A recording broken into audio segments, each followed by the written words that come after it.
जगदीप धनखड यांनी 21 जुलै 2025 ला देशाच्या उपराष्ट्रपती पदाचा राजीनामा दिला। राजीनामा देताना धनखड यांनी आपल्या प्रकृतीचं कारण सांगितलं।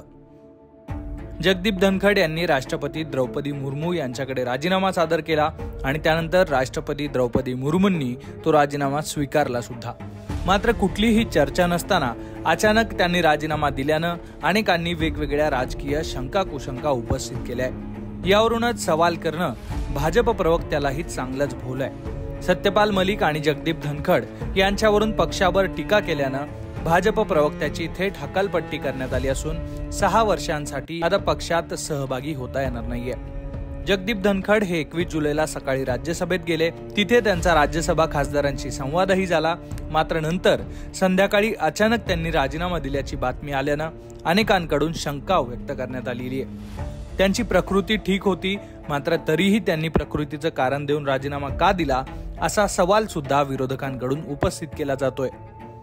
तर दुसरीकडे माजी राज्यपाल सत्यपाल मलिक यांनी मृत्यूपूर्वी केलेल्या काही आरोपांवरूनही भाजप राष्ट्रीय नेतृत्वाला सवाल केले जात आहेत। याच मुद्द्याला हात घालणं राजस्थानचे भाजप प्रवक्ते कृष्णकुमार जानू यांना चांगलंच भोवलेलं आहे। माजी राज्यपाल सत्यपाल मलिक आणि माजी उपराष्ट्रपती जगदीप धनखड यांच्याबाबत पक्षाने केलेल्या वर्तनावर टीका केल्यामुळे जानू यांची थेट 6 वर्षांसाठी पक्षातून हकालपट्टी करण्यात आलेली आहे। घडलं असं की भाजप प्रवक्ते असलेल्या जानू यांचा एक व्हिडिओ सोशल मीडियावर चांगलाच व्हायरल झाला। यामध्ये त्यांनी भाजपच्या वरिष्ठ नेतृत्वावर टीका केली आहे। सत्यपाल मलिक आणि जगदीप धनखड हे दोन्ही जाट समाजातले मोठे नेते होते। त्यांचा हा अपमान योग्य नाहीये असं जानू यांनी म्हटलं होतं। त्यानंतर भाजपने त्यांच्यावर ही कारवाई करत एक इशारा सुद्धा दिलेला आहे। शिवसेना उद्धव ठाकरे पक्षाचे खासदार संजय राऊत यांनी देखील जगदीप धनखड यांच्याबद्दल काही सवाल उपस्थित केलेले आहेत। जगदीप धनखड 21 जुलै पासून बेपत्ता असल्याचा दावा सुद्धा राऊतांनी केलाय।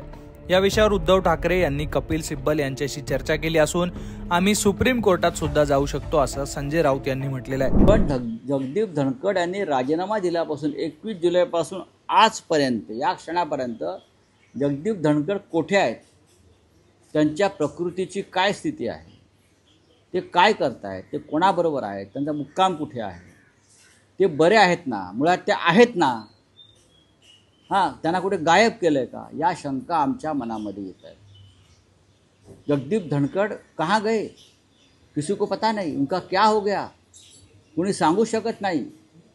देशाचा उपराष्ट्रपती अशा प्रकारे गायब झाला असेल आणि त्याचा ठाव ठिकाणा कोणाला लागत नसेल तर देशाच्या लोकशाहीच्या दृष्टीने चिंतेची बाब आहे। अशा प्रकारे आपल्याला नको असलेले नेते गायब करण्याची पद्धत रशिया आणि चीनमध्ये आहे। त्याची काही परंपरा या लोकांनी नव्याने सुरू केली आहे का? उद्धव ठाकरे दिल्लीला आले असताना श्री कपिल सिब्बल हे उद्योजकांना भेटले, तेव्हा आम्ही याच्यावर चर्चा केली।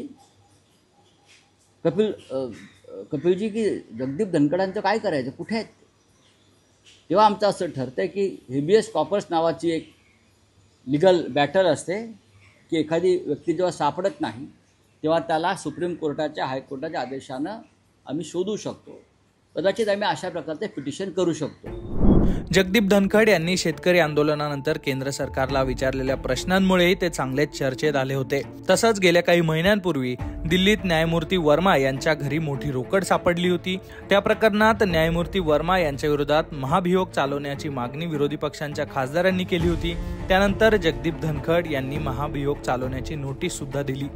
त्यामुळे सरकार नाराज झालं आणि म्हणूनच त्यांचा हा राजीनामा तात्काळ घेतला गेला अशी ही चर्चा सध्या राजकीय वर्तुळात सुरू आहे। तर दुसरीकडे माजी राज्यपाल सत्यपाल मलिक यांची एक भावनिक पोस्ट सुद्धा चांगली चर्चेत आहे। सत्यपाल मलिक यांनी रुग्णालयात असताना आपल्यावर झालेल्या आरोपांना उत्तर देताना ही पोस्ट केली होती।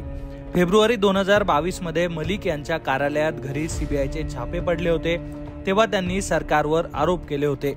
सीबीआयचा वापर करून मला किरू जलविद्युत प्रकल्पात अडकवण्याचा प्रयत्न होतोय, कारण या प्रकल्पातला भ्रष्टाचार मी उघड केला होता, ते टेंडर रद्द केलं होतं, म्हणून माझ्या विरोधात हे प्रयत्न होत असल्याचा आरोप सत्यपाल मलिक यांनी केला होता।